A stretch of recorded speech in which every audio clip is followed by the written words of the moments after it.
रात्रीचे 8 वाजले होते. दुबईहून आलेल्या लांब प्रवासाचा थकवा मला जाणवत होता. पण माझ्या कुटुंबाला आश्चर्यचकित करण्याच्या शक्यतेने माझे हृदय आनंदाने भरलेले होते. मी हळूच दार उघडले आणि दाराच्या छोट्याशा फटीतून मला जेवणाच्या हॉलची झलक दिसली. घरातले सर्वजण जेवणाच्या टेबलावर एकत्र बसले होते. सर्वजण जेवणाचा आनंद घेत होते आणि हसत मस्करी करत होते. पण माझी नजर तिथेच थांबली नाही. माझी नजर एका कोपऱ्यावर होती, जिथे रॅकजवळ जमिनीवर एक घाणेरडी प्लेट होती आणि माझी पत्नी दीप्ती तिथेच बसून जेवण करत होती. माझ्या पत्नीच्या खर्चासाठी मी दरमहा 1,00,000 रुपये पाठवूनही तिच्याशी घरात असे वागले जाईल असे मी कधीच कल्पना केली नव्हती. मी बाहेर धक्का बसलेल्या अवस्थेत उभा होतो. तेव्हाच अचानक माझी आई खुर्चीवरून उठली आणि दीप्तीकडे धावली. "चल बघ!" ती ओरडली. दीप्तीच्या केसांची वेणी धरून ती तिला मारू लागली. "अगं मूर्ख, मी तुला सांगितलं होतं की तू चपात्या काळजीपूर्वक बनव, पण तू सर्व चपात्या जाळून टाकल्या." माझ्या आईचा राग आकाशाला भिडला होता. तिने दार उघडलं आणि दीप्तीला बाहेर ढकललं. मी पुढे जाऊन तिला पकडलं तेव्हा ती जमिनीवर पडणारच होती. माझ्या हाताच्या स्पर्शाने दीप्ती थरथर कापली. पण दीप्ती आणि समोर बसलेल्या कुटुंबातील सदस्यांनी माझ्याकडे पाहताच ते सर्व दगड झाले. त्यांचे हसरे चेहरे भीतीने फिके पडले. मी थरथरणाऱ्या दीप्तीचा हात घट्ट धरला. माझी खरी कहाणी खूप वर्षांपूर्वीच सुरू झाली. मी गेल्या 4 वर्षांपासून दुबईमध्ये काम करत होतो. आयुष्य हे चढउतारांचे एक विचित्र चक्र आहे. दीप्ती आणि माझे लग्न होऊन जेमतेम 1 महिना झाला होता, जेव्हा मला दुबईमध्ये नोकरीचे ऑफर लेटर मिळाले. ते माझ्यासाठी स्वप्नापेक्षा कमी नव्हते, पण त्या स्वप्नामागे एक मोठी कहाणी होती. दीप्ती माझ्या वडिलांच्या जुन्या मित्राची मुलगी होती. ती खूप सुंदर होती. माझी आई दीप्तीचा द्वेष करत होती. तिला तिच्या पसंतीच्या मुलीशी माझे लग्न लावायचे होते, ज्यामुळे आईला कदाचित जास्त हुंडा मिळू शकेल. पण जेव्हा माझ्या वडिलांनी दीप्तीशी माझा विवाह ठरवला, तेव्हा तिच्या पालकांनी आग्रह धरला की जर मला दुबईला जायचे असेल तर मी आधी लग्न करून स्थायिक व्हावे, अन्यथा ते मला व्हिसा प्रक्रियेत मदत करणार नाहीत. माझ्या सासरच्यांच्या संबंधांमुळेच मला व्हिसा मिळवणे सोपे झाले, पण म्हणूनच जड अंतकरणाने माझी आई सहमत झाली. पण लग्नाच्या दिवशीही तिच्या डोळ्यात लपलेला द्वेष मला दिसत होता. काहीही असो, मी दुबईला गेलो. परदेशात पहिले काही दिवस माझ्यासाठी खूप कठीण होते. माझे मन नेहमीच घरीच अडकलेले असे. जेव्हा जेव्हा मी कर्तव्यापासून मुक्त असेन तेव्हा मी लगेच दीप्तीला व्हिडिओ कॉल करायचो. मला आशा होती की ती मला पाहून आनंदी होईल आणि नवविवाहित वधूंप्रमाणे खूप बोलेल. पण सर्व या उलट घडले. दीप्ती अगदी मोजक्या शब्दात उत्तर द्यायची. ती स्क्रीनकडे पाहायची, पण तिचे डोळे दुसरीकडेच होते. "दीप्ती, तू कशी आहेस? घरी सर्व काही ठीक आहे का?" मी तिला प्रेमाने विचारायचो. "सर्व काही ठीक आहे, मला फक्त डोकेदुखी आहे." ती तिची नजर खाली करून मला उत्तर द्यायची. "माझी आई आणि बहीण तुझी काळजी घेतात ना? काही झालं आहे का?" मी तिला विचारायचो. मला वाटलं ती लाजाळू असेल. "हो हो, सगळं अगदी व्यवस्थित वागत आहेत, काळजी करू नका. मला फक्त आता झोपायचं आहे. मी तुमच्याशी जास्त बोलू शकत नाही." ती लवकर संभाषण संपवण्याचा प्रयत्न करायची. कधीकधी मला तिचा खूप रागही यायचा. "मी दिवसभर काम करून थकलो आहे. मी फक्त तुझा आवाज ऐकण्यासाठी फोन करतो आणि तुला फोन ठेवण्याचीच घाई आहे. आपण आत्ता नुकतंच बोलायला सुरुवात केली आहे." ती विचित्र कंटाळवाण्या स्वरात म्हणायची. "तुम्ही दुबईत गेले आहात, मग तुम्ही तुमच्या कामाकडे जास्त लक्ष द्या. तुम्ही सतत फोनवर तुमचा वेळ घालवू नका. मलाही घरातील कामं करायची आहेत." जर मी माझ्या पत्नीवर खूप प्रेम करत असलो तरी मी तिच्याशी दररोज तासनतास बोलू इच्छित होतो.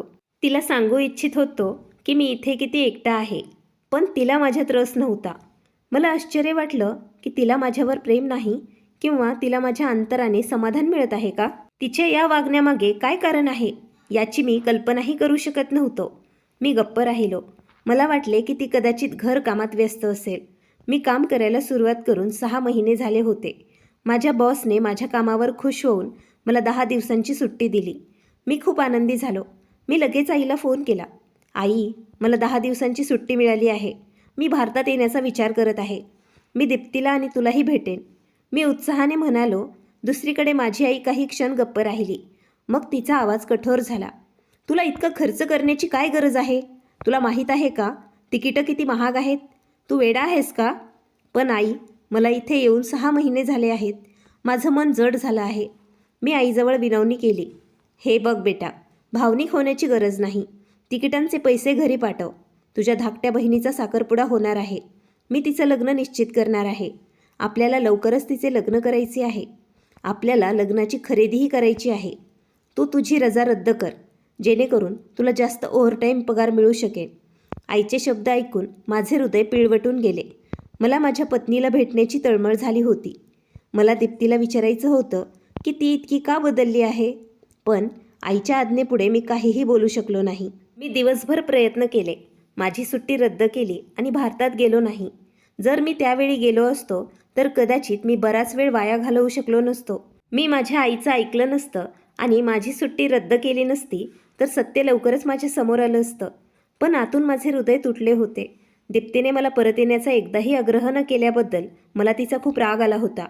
जर तिने एकदाही म्हटले असते की मला तुमची आठवण येते, सर्व काही सोडून परत या, तर मी माझ्या आईला आव्हान दिले असते आणि तिकीटं बुक आहेत, आता मला यावेच लागेल. पण दीप्तीच्या शांततेमुळे आणि फोनवर संभाषणाच्या अभावामुळे मला वाटले की कदाचित ती स्वतःच्या आयुष्यात हरवली असेल. मी ओव्हरटाईम करू लागलो. मी मशीनसारखं काम करेन, घरी यायचो आणि झोपी जायचो. माझ्या बहिणीचे लग्न आता ठरले होते आणि मी माझ्या बहिणीचे भव्य लग्न व्हावे म्हणून इथे कमवलेल्या डॉलर्समधून पैसे पाठवत होतो. एका संध्याकाळी कामावरून परतताना मला खूप चिंता वाटत होती. मला घरी जायचे नव्हते म्हणून मी जवळच्या एका उद्यानात गेलो. तिथे मला एक माणूस बेंचवर बसलेला दिसला. पहिल्या नजरेत मला वाटले की तो 80 वर्षाचा माणूस आहे, कारण तो पाठीतून पूर्णपणे वाकलेला होता. त्याच्या चेहऱ्यावर सुरकुत्या पसरल्या होत्या आणि त्याचे सर्व केस पांढरे झाले होते. पण मी त्याच्या जवळून जाताना त्याला जवळून पाहिले तेव्हा मला जाणवले की तो 50 किंवा 56 वर्षांपेक्षा जास्त वयाचा असू शकत नाही. जणू काही दुःखाने त्याचे तारुण्य अकाली गिळंकृत केले होते. त्याच्या डोळ्यात एक विचित्र उदासीनता दिसत होती, प्रियजनांनी दिलेल्या वेदनांमुळे येणारी उदासीनता. मी अचानक जाऊन त्याच्या शेजारी बसलो आणि त्याला नमस्कार केला. त्याने माझ्याकडे आश्चर्याने पाहिले आणि तेव्हा मी अगदी हळू आवाजात विचारलं, तुम्ही भारतीय आहात का? ते म्हणाले, हो, दुर्दैवाने. त्याच्या या उत्तराने मला आश्चर्यचकित केले. का दुर्दैवाने काका? मी आश्चर्याने त्यांना विचारले. तो कडवटपणे हसला, कारण माझे स्वतःचे लोक भारतात राहतात. त्यांच्या आनंदासाठी मी माझे आयुष्य या परक्या देशात घालवले. आम्ही बोलू लागलो. तो माणूस खूप दुःखी दिसत होता. मला कळलं की तो दररोज संध्याकाळी इथे येऊन बसत होता, कारण त्याच्या घराच्या 4 भिंती त्याला वेडं करत होत्या. आमच्या संभाषणातून आम्ही मित्र झालो. तो आपल्यापैकीच एकटा त्यांच्या प्रियजनांपासून दूर असल्यासारखा मला वाटत होता. एके दिवशी मी धाडस करून विचारले, काका, तुम्ही फार म्हातारे दिसत नाहीत. मग तुमचे असे हाल का झाले? तुम्ही इतके तुटलेले का दिसत आहात? त्याने एक दीर्घ श्वास घेतला आणि माझ्या डोळ्यात पाहत म्हणाला, बेटा, तू अजूनही खूप तरुण आहेस. तू नुकताच या देशात आलेला दिसत आहेस. परदेशातील जमीन ही एक वाळवी आहे, जी माणसाला बाहेरून तर चमकवते पण आतून पोकळ करते. मग त्याने मला त्याची कहाणी सांगायला सुरुवात केली. त्याने मला सांगताच मला असे वाटले की कोणीतरी माझ्या कानात वितळलेला काच ओतत आहे. मी इथे आलो तेव्हा मी तुमच्यासारखाच तरुण होतो. नुकतंच माझं लग्न झालेलं होतं. माझी एक सुंदर पत्नी होती. माझी हजारो स्वप्न होती, पण 5 बहिणींच्या लग्नाची जबाबदारी माझ्या खांद्यावर आली. माझे वडील गेले होते आणि मी घरात एकमेव कमावणारा होतो. तो थांबला. पाण्याच्या बाटलीतून एक घोट त्याने घेतला आणि मग म्हणाला, मी इथे टॅक्सी चालवायला सुरुवात केली. मी दिवसभर काम केले. मी कमी झोपलो आणि जास्त काम करत राहिलो. दर महिन्याला मी कमावलेल्या प्रत्येक पैसा माझ्या आईला पाठवत होतो. माझ्या बहिणींचे लग्न सन्मानाने व्हावे आणि त्यांना कोणत्याही गोष्टीची कमतरता भासू नये, ही माझी एकमेव अपेक्षा होती. दरम्यान माझ्या पत्नीला मी अपेक्षेप्रमाणे वेळ दिला नाही. त्याच काळात माझ्या पत्नीने एका गोंडस मुलीला जन्म दिला. मी तरीही भारतात जाऊ शकलो नाही. माझ्या मागे खर्च खूप जास्त असल्याने मी घरी जाऊ शकलो नाही. आई मला आत्ता परत येऊ नको असे सांगत राहिली. मला पैसे वाचवायचे होते. मला माझ्या बहिणींबद्दलचे माझे कर्तव्य पार पाडायचे होते. मी त्यांचं बोलणं श्वास रोखून ऐकत होतो, कारण मला ते सर्व माझ्या स्वतःच्या कथेसारखं वाटत होतं. मग काय झालं काका? मी उत्सुकतेने त्यांना विचारलं. मग त्यांचा आवाज दाबला गेला. माझ्या तारुण्याची 20 वर्ष 5 बहिणींच्या लग्नात गेली. मी इकडे आल्यानंतर जन्मलेली माझी मुलगी आता मोठी झाली, पण मी एकदाही भारतात गेलो नाही. जेव्हा जेव्हा मी भारतात जाण्याचा विचार करत होतो तेव्हा मला माझ्या आईचा फोन यायचा. या बहिणीला बाळ होत आहे, त्या बहिणीच्या घरच्या समस्या आहेत, घराची दुरुस्ती करायची आहे. मी आईसाठी एक पैसे कमवण्याची मशीन झालो होतो, फक्त पैसे छापायचे यंत्र. आणि तुमची पत्नी? हा प्रश्न अचानक माझ्या तोंडातून बाहेर पडला. म्हातारा रडत होता. उद्यानातले काही लोक आमच्याकडे पाहण्यासाठी वळले, पण त्याला काही फरक पडला नाही. माझी पत्नी, तो रडत म्हणाला, ती माझी वाट पाहत होती. 20 वर्ष तिने तक्रारीचा एक शब्दही उच्चारला नाही. पण जेव्हा मी 20 वर्षांनी घरी परतलो, माझ्या सर्व जबाबदाऱ्या पार पाडून आणि माझ्या बहिणींच्या घरी मी परतलो, तेव्हा मला ती कुठेही दिसली नाही. माझे हृदय धडधडले. मग ती कुठे होती? स्मशानभूमीत. त्यांनी त्याचं डोकं दोन्ही हातांनी धरलं. मी पोहोचण्यापूर्वीच 2 आठवडे अगोदर ती माझी वाट पाहत मरण पावली. मी तिला शेवटचं पाहूही शकलो नाही. आणि तुला सर्वात वेदनादायक काय होते हे माहीत आहे का? मी मान हलवली. त्याचं बोलणं ऐकून माझे शब्द माझ्या घशातच अडकले. ज्या बहिणींसाठी मी माझे तारुण्य या अनोळखी भूमीत घालवले, त्यांच्या लग्नासाठी मी माझ्या पत्नीपासून स्वतःला दूर केले. त्याच बहिणी आणि माझ्या स्वतःच्या आईने ही 20 वर्ष माझ्या पत्नीला घरात मोलकरीण म्हणून ठेवले होते. हे ऐकून मला असे वाटले की माझ्या पायाखालून जमीन सरकली आहे. माझ्या तोंडून मोलकरीण हा शब्द निसटला. पण ती तुमची पत्नी होती आणि तुमच्या बहिणी तुमची आई. त्या असं कसं काय करू शकतात? म्हातारा माणूस आपले अश्रू पुसत म्हणाला, बेटा, पैसे माणसाला आंधळं आणि बहिरं बनवतात. त्यांना वाटायचं की तिचा पती परदेशात आहे, चलन छापत आहे. घरात काय चाललंय हे त्याला कसं कळणार? मी फोन केला की माझी आई म्हणायची की तिची सून खूप आनंदात आहे. मी तिच्यावर विश्वास ठेवायचो. पण खरा अत्याचार माझ्या मुलीवर झाला. तिचा आवाज अजूनही माझ्या कानात घुमतो. माझी मुलगी, जिला मी माझ्या मांडीवर जेवण पण घातले नव्हते, ती मोठी झाली होती. मला वाटले होते की माझ्या 5 बहिणी आहेत, ज्यांची मुलं मी पाठवलेल्या पैशाने वाढत आहेत. त्यांची मुलं चांगल्या शाळेत शिकत आहेत. पण त्यांनी कधी माझ्या मुलीला चांगले कपडेसुद्धा घालायला दिले नाही. त्यापैकी एक बहीण तिच्या भाचीसाठी नक्कीच चांगला जोडीदार शोधून काढेल असे मला वाटले, कारण त्यांचे तिथे बरेच ओळखीचे लोक होते. मी इतकी वर्ष तिथे राहत नव्हतो, म्हणून मी कोणालाही ओळखत नव्हतो. शेवटी त्या माझ्या बहिणी होत्या. पण मग तो क्षणभर थांबला. जणू काही शब्द त्याच्या घशातच अडकले होते. जेव्हा मी परतलो आणि माझी पत्नीही निघून गेली, तेव्हा मी माझ्या मुलीसाठी जोडीदाराची शक्यता विचारली. तेव्हा माझ्या स्वतःच्या बहिणींनी मला पाठिंबा देण्याऐवजी माझ्याकडे पाठ फिरवली. त्या म्हणाल्या, दादा, तुमची मुलगी आयुष्यभर घरकाम करत आहे. ती इतकी सुंदरही नाही आणि तिला संसारिक ज्ञान किंवा फॅशनची जाण नाही. आम्ही इकडे आमच्या ओळखीच्या कोणाशीही तिचे लग्न करू शकत नाही. हा आमचा अपमान होईल.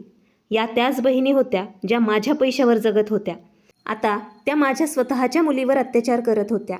माझ्या तळपायाची आग मस्तकात गेली. त्या माणसाची कहाणी एका भयानक स्वप्नापेक्षा कमी नव्हती. माझ्या मुलीची अवस्था एका मोलकरणीपेक्षा वाईट झाली होती. माझ्या मुलीला माझ्या बहिणींच्या मुलांनी घातलेले कपडे घालावे लागले. ती कुमकुवत असह्य मुलगी तिच्या आईचं निधन आणि अशा वडिलांची असह्यता सहन करू शकली नाही. माझ्या पत्नीच्या दुःखातून मी सावरलोही नव्हतो. तेव्हा 6 महिन्यातच माझी मुलगीही गुदमरून मरण पावली. डॉक्टरांनी सांगितले की तिला क्षयरोग आहे. तिला अन्न आणि पोषणाच्या कमतरतेचा सामना करावा लागत होता. पण मला माहीत होते की माझ्याच लोकांच्या क्रूरतेने तिला गिळून घेतले आहे. तिने माझे मनगट पकडले. तिची पकड इतकी मजबूत होती की जणू ती बुडणाऱ्या माणसांच्या पेंड्याला चिटकून बसली आहे. बेटा, आंधळा विश्वास ठेवणे हे एक विषारी साप आहे. तो आतून माणसाला खाऊन टाकतो. आपण इतरांच्या इच्छा आणि गरजा पूर्ण करून मृत्यूच्या उंबरट्यावर येऊन पोहोचतो. आपली पत्नी जेव्हा आपण अश्रू ढाळतो, तेव्हा आपली वाट पाहत हे जग सोडून गेलेली असते. माझ्याकडे पश्चातापाशिवाय काहीही उरले नाही. ज्यांच्यासाठी मी माझे आयुष्य उद्ध्वस्त केले, ती पत्नी, माझी मुलगी आता या जगात नाहीत. आता मी इथे परत आलो आहे, कारण आता तिथे माझं कोणीच नाही. त्या माणसाच्या कथेने मला अगदी हादरवून टाकले. मी घरी परतलो तेव्हा माझं मन सुन्न झालं होतं. त्याने सांगितलेला प्रत्येक शब्द माझ्या कानात घुमत होता. मी दीप्तीबद्दलच विचार करत राहिलो. तिचे दुःख, तिचे फोन कॉल्स नसणे, ती मला इतकं चांगलं ओळखत असल्याचे भासवणे, दीप्तीसोबतही असेच काही घडू शकते का? मला रात्रभर झोप येत नव्हती. मी ठरवलं की मी आता आईच्या बोलण्याला फसणार नाही. माझ्या बहिणीचं लग्न झालं होतं. मला परत भारतात जायचं होतं. मी ठरवलं की मी उद्याच राजीनामा देईन. एकतर मी मोठी सुट्टी घेईन, भारतात जाऊन दीप्तीला माझ्यासोबत आणेन किंवा तिथे काही छोटासा व्यवसाय सुरू करेन. दुसऱ्या दिवशी सकाळी मी मनाशी ठरवलं आणि माझ्या आईला फोन केला. आई, आता मी ठरवलं आहे. मी पुढच्या महिन्यात परत येणार आहे. माझ्या बहिणींचं लग्न आता झालं आहे. आता मला माझ्या आयुष्याची काळजी घ्यायची आहे. काही क्षण शांतता पसरली. मग माझ्या आईचा भावनिक शब्द माझ्या कानावरती पडले. हो बेटा, ये. हे तुझंच घर आहे. पण मी विचार करत होते की आपण किती काळ भाड्याच्या अपार्टमेंटमध्ये अडकून राहणार आहोत. मी एक घर पाहिलं आहे. ते खूप स्वस्त आहे. जर तू मला थोडे अजून जास्त पैसे पाठवलेस तर आपण आपले स्वतःचे घर घेऊ. तू आल्यावर किमान आपलं स्वतःचं डोक्यावर छप्पर तरी असेल. नाहीतर आपल्याला पुन्हा भाड्याची चिंता करावी लागेल. मी आता परत जाण्याचा निर्णय घेतला होता. माझ्या आईच्या शब्दांनी पुन्हा मी अडचणीत सापडलो. स्वतःचं घर हे प्रत्येकाचं स्वप्न असतं. पण आई, माझ्याकडे इतके पैसे नाहीत. अरे बेटा, माझ्याकडे आधीच काही गहाणखत आहेत. मी ते बाहेर काढेन आणि काही दागिने विकेन. तू फक्त थोडं धाडस कर. आणखी काही वर्ष तिथे राहा. एकदा घर बांधलं की तू परत येऊ शकतोस. तुला कोणीही रोखणार नाही. मला तू तुझ्या स्वतःच्या घरात राजासारखं राहिलेलं पाहायचं आहे. माझ्या आईच्या वागण्यात इतकं प्रेम आणि सहानुभूती होती की त्या म्हाताऱ्या माणसाचे शब्द माझ्या मनातून निघून जाऊ लागले. मला वाटले की माझी आई बरोबर म्हणते. आमचं स्वतःचं घर असल्याने दीप्ती पण आनंदी होईल. मी पुन्हा एकदा माझ्या इच्छा दाबून टाकल्या. असो, आणखी 1 वर्ष निघून गेलं. मी दिवसभर पैसे पाठवत राहिलो आणि शेवटी माझ्या आईने मला नवीन घराचा व्हिडिओ पाठवला. एक सुंदर दुमजली घर. तिने मला सांगितलं की ते घर तिने खरेदी केलं आहे. माझ्या कष्टाचं फळ मला मिळालं आहे. हे पाहून मला समाधान वाटलं. पण जेव्हा कागदपत्रांचा प्रश्न आला तेव्हा मला कळलं की माझ्या आईने घर तिच्या स्वतःच्या नावावर केलं आहे. मी तिला फोनवर विचारलं, आई, घर माझ्या पैशांनी बांधलं आहे. तू ते तुझ्या नावावर का केलेस? माझी आई हसली आणि म्हणाली, मूर्ख, मी माझ्यासोबत काय घेऊन जाणार आहे? घर तर तुझ्याच नावावर होईल ना.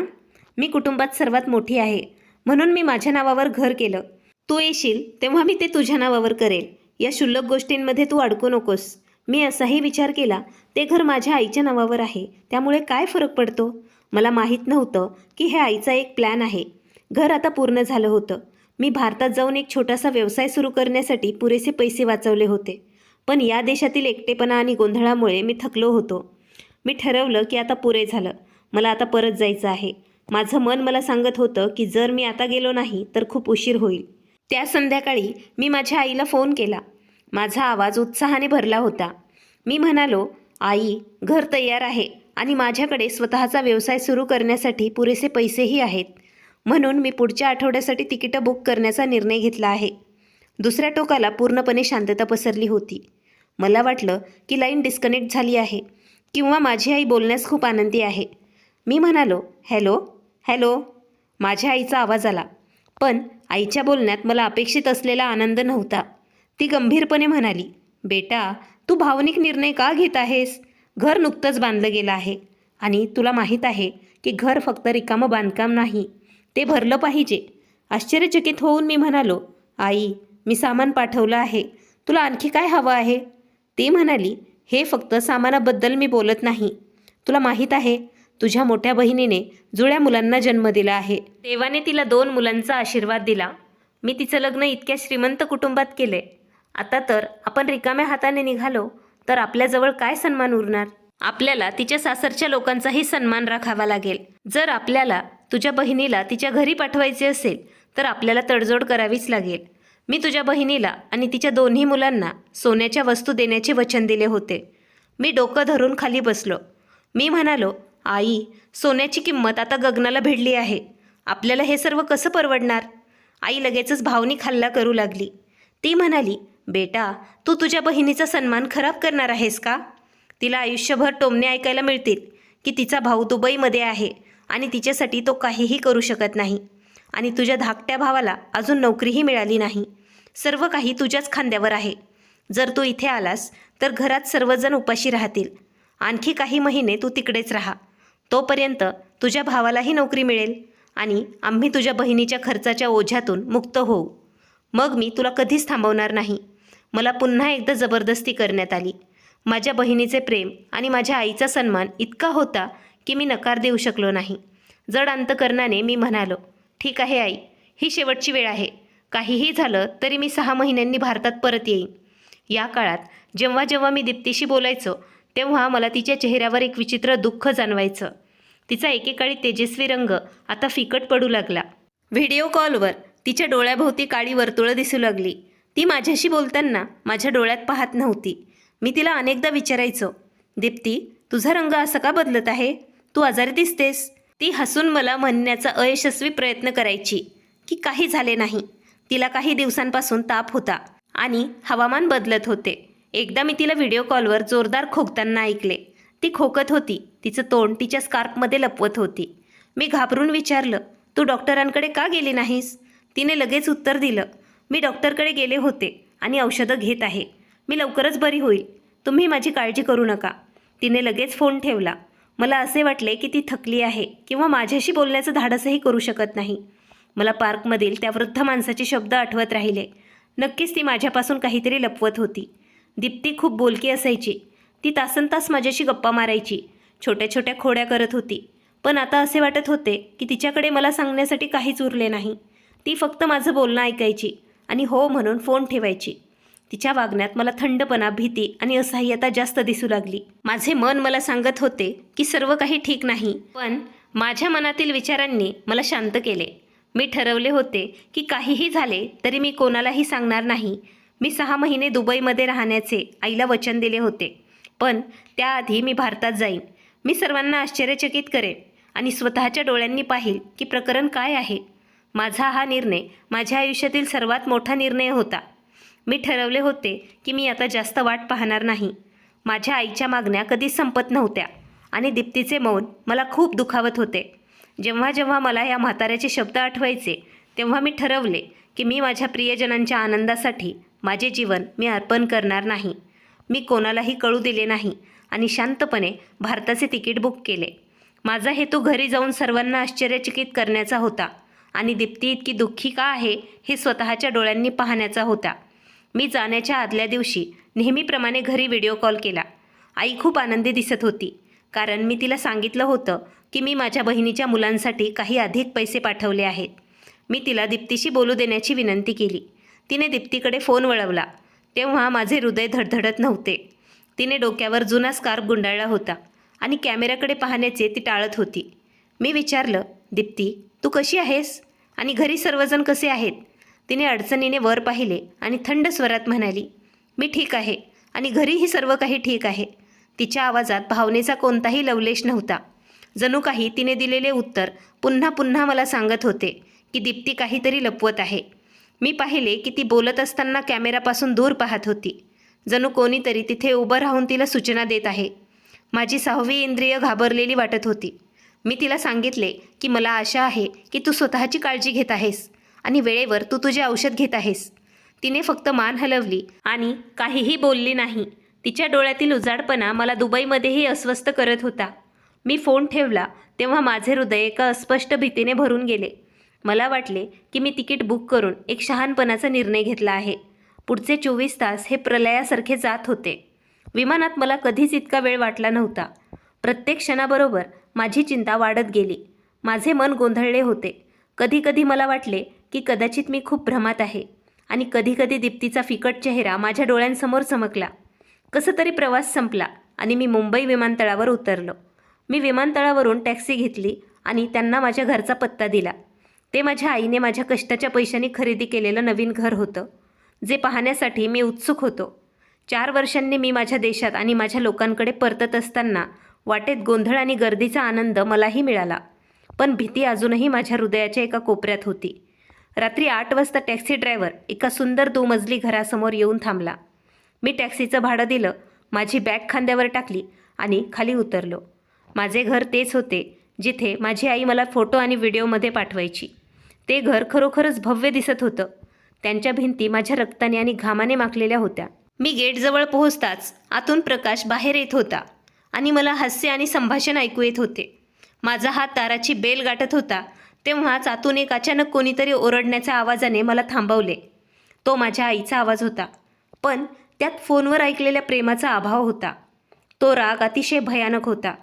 अगं बाई, तुझे हात तुटले आहेत का? तू सर्व चपात्या जाळल्या आहेस. क्षणात मी दगडात बदललो. तिचे शब्द इतके विषारी होते की ते माझ्या कानात काचेसारखे घुसले.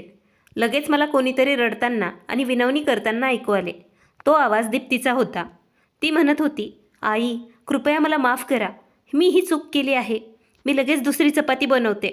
पण तिचे बोलणे ऐकून माझ्या आईचा राग शांत झाला नाही. ती ओरडली, तुझे वडील इथे पैसे पाठवत आहेत का? ते तुला रोज राशन आणून देतात? तुझ्यासारख्या बाईसाठी शिळी भाकरी ही निरुपयोगी ठरेल. मी थरथर कापत बाहेरच उभा राहिलो. माझ्या पायाखालची जमीन सरकत होती. मी माझ्या आईला कधीच असे पाहिले नव्हते. दीप्ती फोनवर गप्प का राहिली हे मला आत्ता समजले. माझ्या आत एक वादळ निर्माण झाले होते. थरथरत्या हातांनी मी गेट थोडेसे ढकलले आणि पाहिले की ते उघडे आहे का. कदाचित कोणी पाहुणे आले असेल किंवा कुटुंब बेफिकीर असेल. मी पुन्हा हळू चालत लॉन्चच्या दारापाशी पोचलो.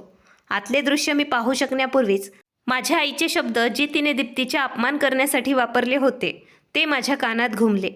ज्या आईसाठी मी माझ्या आनंदाचे बलिदान दिले होते ती माझ्या पत्नीशी अशी वागेल याची मी कधीच कल्पना केली नव्हती. मी दारापाशी पोहोचलो तेव्हा मी स्वतःला मोठ्या धक्क्यासाठी तयार केलं होतं. पण माझ्या डोळ्यांसमोर जे दृश्य उलगडणार होतं त्यासाठी जगात कोणीही तयार होऊ शकलं नसतं. मी दार पूर्णपणे उघडलं. माझ्यासमोरील दृश्य माझ्या डोळ्यांना धक्का देण्यासाठी पुरेसं होतं. जेवणाचे टेबल स्वादिष्ट अन्नाने सजवलेलं होतं. खोलीभर चविष्ट जेवणाचा सुगंध दरवळत होता. माझा भाऊ आणि बहिणी हसत होत्या. ते जेवणाचा आनंद घेत होते. पण माझी नजर तिथेच थांबली नाही. माझी नजर त्या कोपऱ्यात होती जिथे बुटांच्या शेजारी जमिनीवर एक तुटलेली प्लेट पडली होती आणि माझी पत्नी दीप्ती तिथेच बसली होती. ती तोंडात घास घालणार इतक्यात माझी आई खुर्चीवरून उठली आणि विजेच्या वेगाने तिने दीप्तीवरती झडप घातली. तिने दीप्तीच्या मानेला नाही तर तिच्या वेणीला धरले आणि तिला हलवू लागली. दीप्तीच्या हातातून घास खाली पडला. ती भीतीने थरथर कापू लागली. माझ्या आईचा आवाज आला, तू चपात्या जाळल्या आहेस ना? तुला कधीच अक्कल येणार नाही. पीठ मोफत मिळते का? मी उंबरट्यावरच उभा होतो. तेव्हा माझ्या आईने दार उघडले आणि दीप्तीला बाहेर ढकलले. मी हात पुढे करून तिला पकडले. तेव्हा ती जमिनीवर तोंड टेकवणारच होती. दीप्तीने भीतीने डोळे उघडले आणि मला पाहून ती माझ्या गळ्यात पडून रडू लागली. तिला कदाचित हे स्वप्न वाटलं असेल. थरथरत्या ओठांनी तिने माझं नाव घेतलं. माझ्यासमोर बसलेले माझे कुटुंबीय मला पाहून दगडासारखे झाले. त्यांचे हसरे चेहरे भीतीने फिके पडले. माझी आई जी नुकतीच एका क्रूर सिंहनीत बदलली होती मला पाहून ती थंडच पडली. तिचा वर केलेला हात हवेतच लटकत राहिला. माझ्या धाकट्या बहिणीच्या हातातून चमचा प्लेटवर पडला. त्याचा आवाज शांततेत प्रतिध्वनित होत होता. मी दीप्तीला सरळ केलं आणि तिचा हात घट्ट धरला. मी माझ्या आईच्या डोळ्यात पाहिलं आणि तिला विचारलं, आई, हे काय नाटक आहे? माझ्या आईचा आवाज तिच्या घशातच अडकला. ती अडखळली. बेटा, तू कधी आलास? तू मला सांगितलेही नाहीस. मी दीप्तीला घरात घेऊन गेलो. माझे भाऊ आणि बहीण आधीच त्यांच्या खुर्च्यावरून उठले होते. टेबलावरील जेवण आता विषासारखे वाटत होते. मी माझ्या आईला म्हणालो, देवाचेच आभार, मी तुम्हाला भारतात येत आहे हे सांगितले नव्हते. नाहीतर मला कसे कळले असते की माझ्या पाठीमागे माझ्या पत्नीला प्राण्यांसारखं वागवलं जात आहे. ती बुटांच्या शेजारी बसून जेवत आहे. तुम्ही सर्वजण आपापल्या खुर्च्यांवर आनंद साजरा करत आहात. माझ्या आईने लगेचच तिची भूमिका बदलली. तिची चूक मान्य करण्याऐवजी तिने दीप्तीवरच टीका केली. बेटा, तिच्या दुष्कृत्यांबद्दल तुला काय माहीत आहे?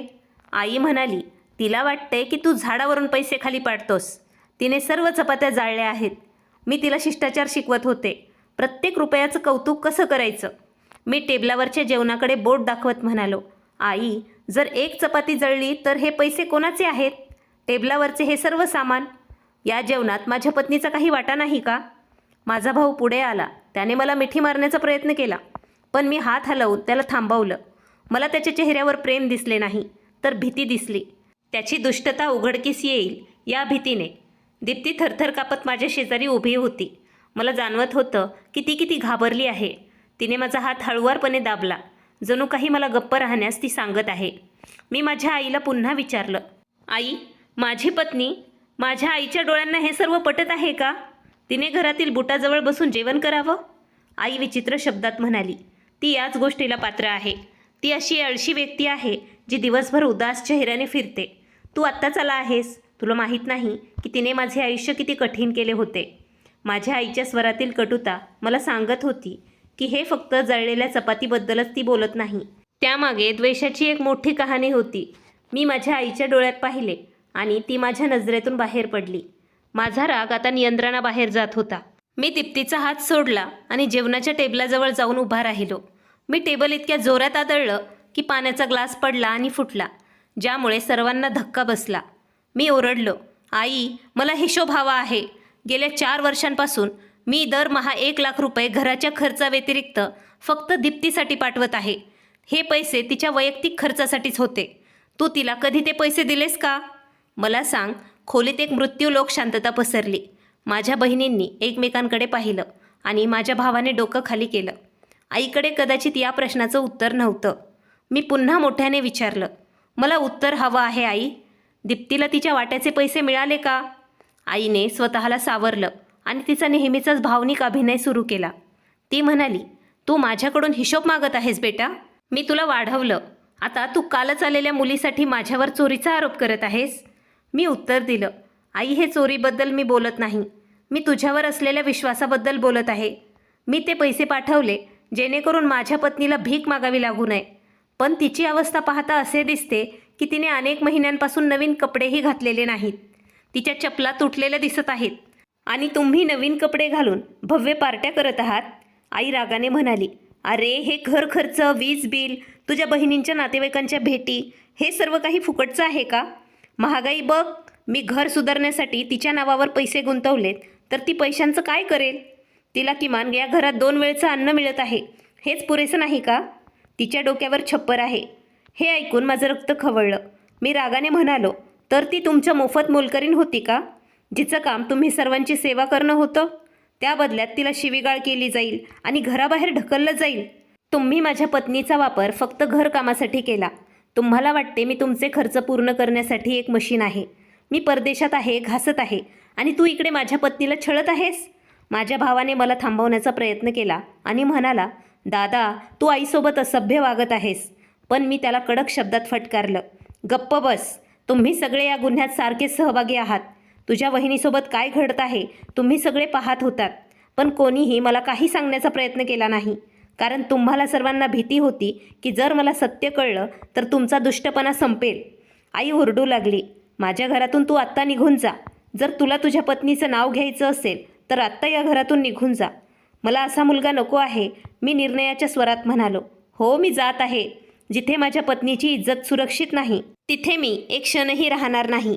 हे घर माझ्या पैशाने बांधलं गेलं होतं, पण ते आज माझ्यासाठी अनोळखी झालं आहे. मी मागे वळून दीप्तीचा हात धरला. ती अजूनही घाबरत होती आणि रडत होती. मी म्हणालो, मी इथे राहणार नाही. चल दीप्ती, तुझे सामान बांध. आपण आत्ताच निघतोय. दीप्तीने माझ्याकडे अविश्वासाने पाहिले. कदाचित तिला विश्वास बसत नव्हता की मी माझ्या आई आणि कुटुंबासोबत तिच्यासाठी लढत आहे. माझ्या आईने मागून मला शाप दिला आणि फटकारले, पण मी मागे वळून पाहिले नाही. मी माझ्या पत्नीला घेऊन काही क्षणांपूर्वीच माझे स्वप्न असलेले घर सोडले. पण आता ते घर एक भयानक पिंजऱ्यासारखं वाटत होतं. त्याच रात्री मी दीप्तीला जवळच्या एका हॉटेलमध्ये घेऊन गेलो. माझ्याकडे आता जाण्यासाठी कुठेही जागा नव्हती. हॉटेलच्या खोलीत पोहोचल्यानंतरही दीप्ती भयंकर थरथर कापत होती. तिचा रंग फिक्का पडला होता आणि ती दाराकडे पाहत राहिली. जणू काही माझी आई किंवा भाऊ आत घुसून तिला मागे खेचून नेतील अशी भीती तिला वाटत होती. मी तिला पाणी दिलं आणि तिला खात्री करून दिली की ती आता सुरक्षित आहे आणि कोणीही तिला इजा करू शकत नाही. आम्ही पुढील 2 दिवस हॉटेलमध्ये राहिलो. मी बाहेर गेलो आणि एक छोटीशी भाड्याची जागा घेतली. कारण मला हॉटेलमध्ये जास्त काळ राहायचे नव्हते आणि आमच्या कुटुंबाला हे कळावे. मी घरासाठी आवश्यक वस्तू खरेदी केल्या. आम्ही आमच्या नवीन घरात राहायला गेलो. मला वाटले होते की त्या तुरुंगातून बाहेर पडल्यानंतर दीप्ती आनंदी होईल आणि तिचा चेहरा उजळेल. पण माझा अंदाज चुकीचा ठरला. नवीन घरात राहिल्यानंतरही दीप्ती दुःखी राहिली. ती दिवसभर खिडकीजवळ बसून बाहेर पाहत राहायची. मी जेव्हा जेव्हा तिच्याशी बोलण्याचा प्रयत्न केला तेव्हा ती फक्त मान हलवत असे किंवा थोडक्यात उत्तर देत असे. तिच्या डोळ्यात भीतीची छाया अजूनही दिसत होती. मला वाटलं की कदाचित हा इतक्या वर्षांचा तो आघात असेल जो कमी होण्यास थोडा वेळ लागेल. मी तिला बाहेर फिरायला घेऊन जाण्याचा विचार केला. तेव्हा ती घाबरली होती आणि म्हणाली, मला भीती वाटत आहे. एका संध्याकाळी मी कामावरून लवकर परतलो. दीप्ती स्वयंपाकघरात काहीतरी स्वयंपाक करत होती. मी तिच्या मागे जाऊन उभा राहिलो आणि हळुवारपणे माझा हात मी तिच्या खांद्यावर ठेवला. तेव्हा ती घाबरली आणि लगेच मागे सरकली. तिच्या कृतीने मला आश्चर्य वाटले. मला जाणवले की ती मलाही घाबरत आहे. मी तिला विचारलं, दीप्ती, तू मला का घाबरतेस? मी तुझा पती आहे आणि मी तुला तिथून बाहेर काढले आहे. ती डोळे मिटून उभी राहिली आणि काहीही बोलली नाही. मी हात पुढे केला आणि तिचा हात धरत तिला खात्री दिली की मी तिच्यासोबत आहे. मी तिचं मनगट धरताच तिने ओरडण्याचा प्रयत्न करत तिचा हात ओढण्याचा प्रयत्न केला. मला वाटले की तिला दुखापत झाली असेल. मी जबरदस्तीने तिच्या सूटची बाही वर केली. माझ्या समोरील दृश्य माझ्या पायाखालून जमीन सरकवणारे होते. तिचे गोरे हात गडद खोल जळलेल्या खुणांनी झाकलेले होते. काही जुन्या बऱ्या झालेल्या जखमा होत्या आणि काही ताज्या जखमा दिसत होत्या. जणू कोणीतरी तिला गरम काहीतरी पोळवले आहे. माझे मन रिकामे झाले. रागाने आणि दुःखाने मी म्हणालो, हे काय आहे दीप्ती?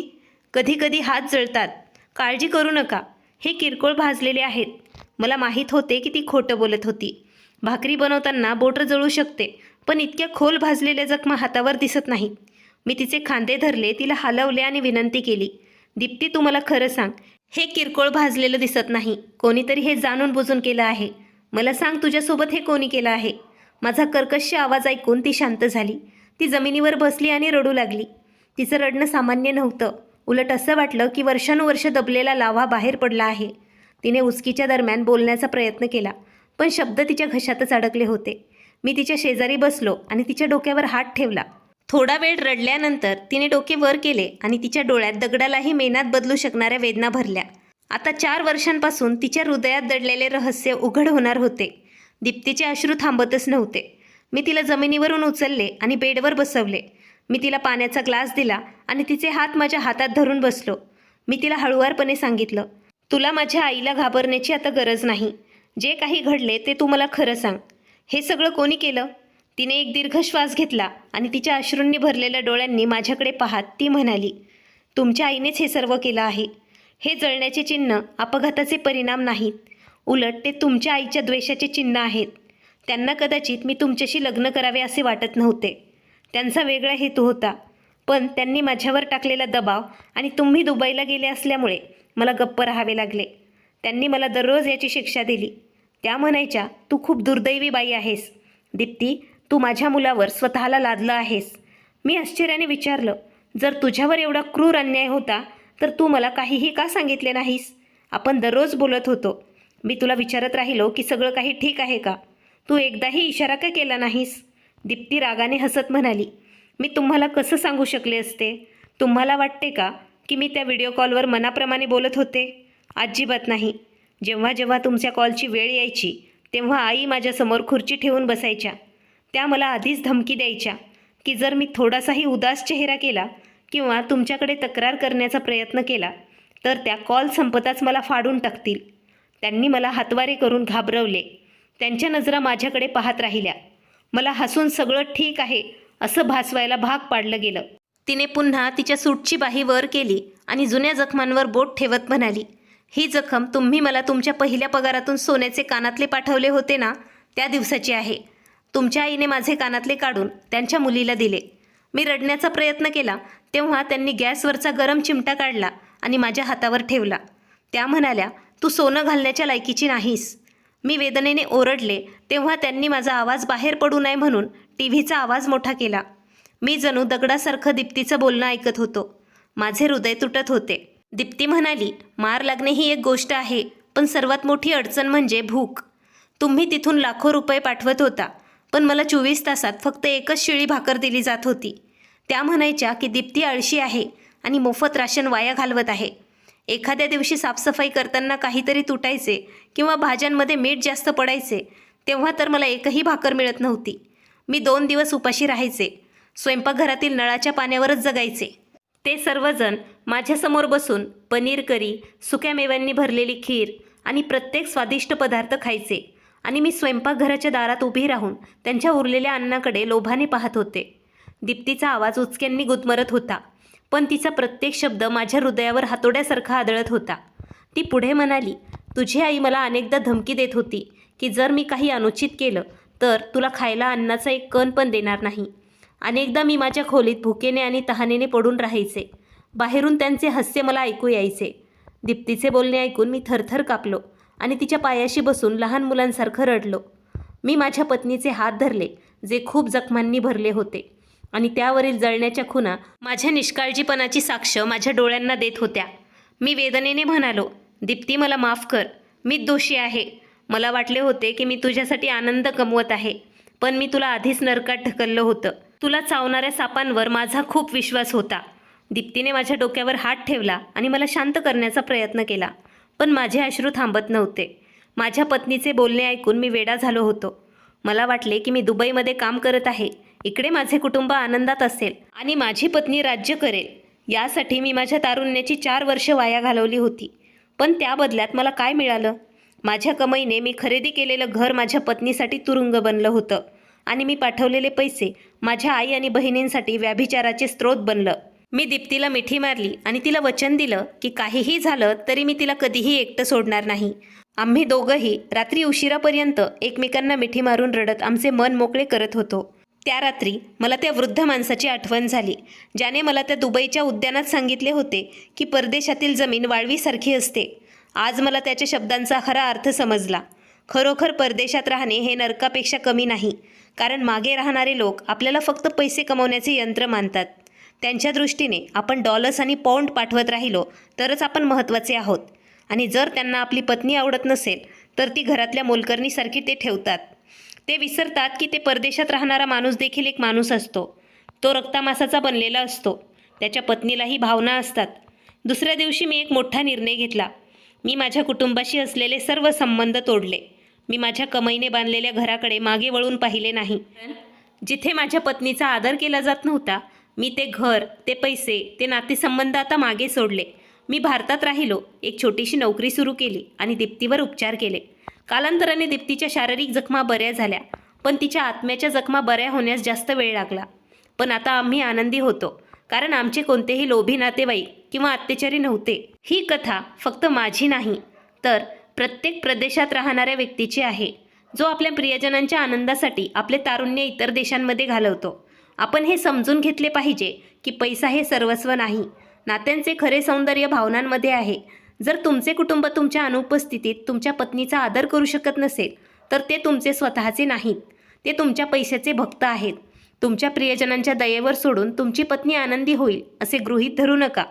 कधीकधी प्रियजनांच्या वेशात येणारे लांडगे अनोळखी लोकांपेक्षाही जास्त धोकेदायक असतात. आयुष्य खूप लहान आहे, म्हणून ते अशा लोकांसोबत घालवा जे तुम्हाला ATM मशीनसारखं नव्हे तर माणसासारखं वागवतात.